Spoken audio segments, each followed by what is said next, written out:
निम्बपुर नाम का एक छोटा सा गांव था, शांत पहाड़ियों के बीच बसा हुआ।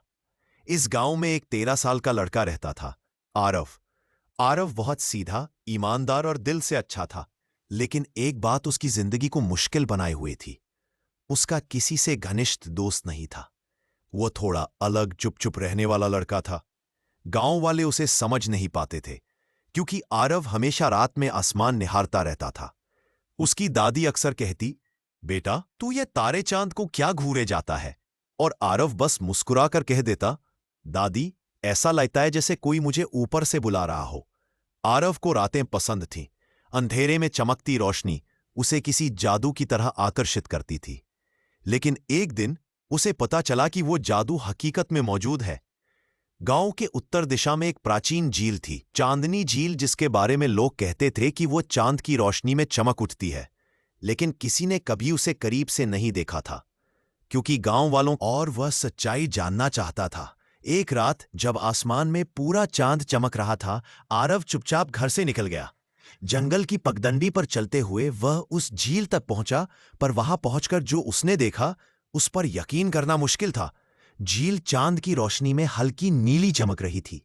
पानी बिल्कुल स्थिर, जैसे उसमें कोई दुनिया छुपी हो। आरव पानी की तरफ झुका, और तभी झील के बीचों बीच अचानक गोल गोल हल्की आभा बनने लगी, और पानी से एक लड़की उभरी।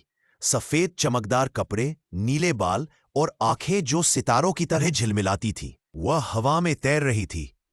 आरव डर गया, पर लड़की मुस्कुराई। मैं हूं चंद्रिका, इस झील की रक्षक।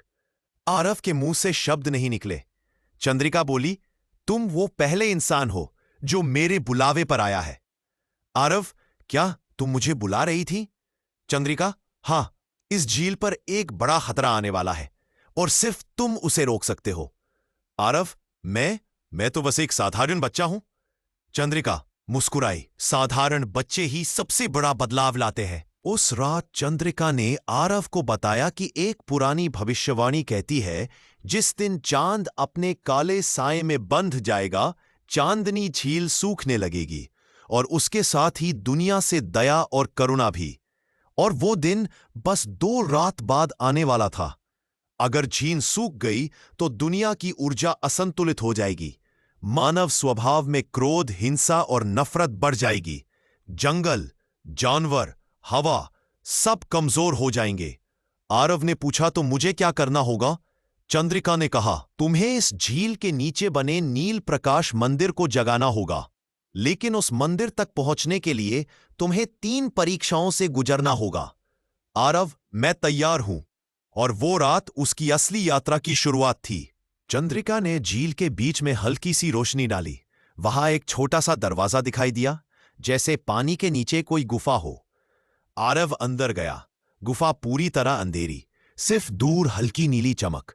अचानक उसके सामने एक विशाल भेड़िए की परछाई आई, जिसकी आंखें लाल थीं। वह दहाड़ा, लेकिन आरव ने आंखें बंद कर ली और बोला, तुम असली नहीं हो, मैं नहीं डरता। और अचानक वो भेड़िया हवा में घुल गया। पहला द्वार खुल गया। दूसरे कमरे में आरव ने अपने जैसा ही एक लड़का देखा, बिल्कुल उसी जैसा, लेकिन क्रोधित, दुखी और गुस्से से भरा हुआ। वह चिल्लाया, मैं तुम ही हूं, तुम कमजोरी हो, तुम्हें कोई नहीं चाहता। आरव की आंखों में आंसू आ गए, लेकिन उसने धीरे से कहा, अगर तुम मेरी कमजोरी हो तो मैं तुम्हें अपनाता हूं, मैं तुम्हें माफ करता हूं। परछाई टूटकर प्रकाश बन गई। दूसरा द्वार खुल गया। अंतिम कमरे में एक छोटी सी रोशनी जमीन पर गिर रही थी, लेकिन उसके आसपास कई कीमती रत्न थे, नीलम, हीरा, पन्ना।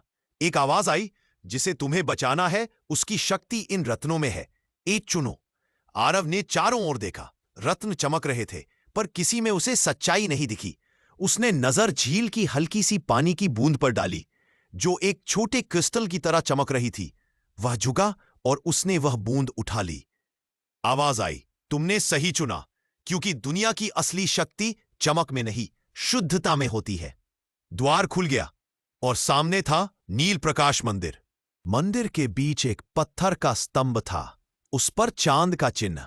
आरव ने वह जल बूंद उस स्तंभ पर रख दी। पूरे मंदिर में नीली रोशनी फैल गई। ऊपर तक पहुंचकर वह रोशनी चांद से जुड़ गई, और उसी पल चांद का काला साया टूट गया। झील चमक उठी। चंद्रिका खिल उठी। चंद्रिका ने आरव को गले लगाया और कहा, तुमने न सिर्फ इस झील बल्कि पूरी दुनिया को बचाया है। आरव मुस्कुराया। तभी झील में उसकी मां का प्रतिबिंब उभरा और वह बोली, मेरे साहसी बेटे, मैं हमेशा गर्व करूंगी। आरव की आंखें भर आईं। वह समझ गया कि मां कहीं नहीं गई। वह रोशनी में, हवा में, चांद की मुस्कान में हमेशा उसके साथ है। उस रात के बाद आरव बदल गया। वह साहसी भी था, दयालु भी, और अब अकेला नहीं था, क्योंकि अब चंद्रिका उसकी दोस्त थी और चांदनी झील उसकी रखवाली।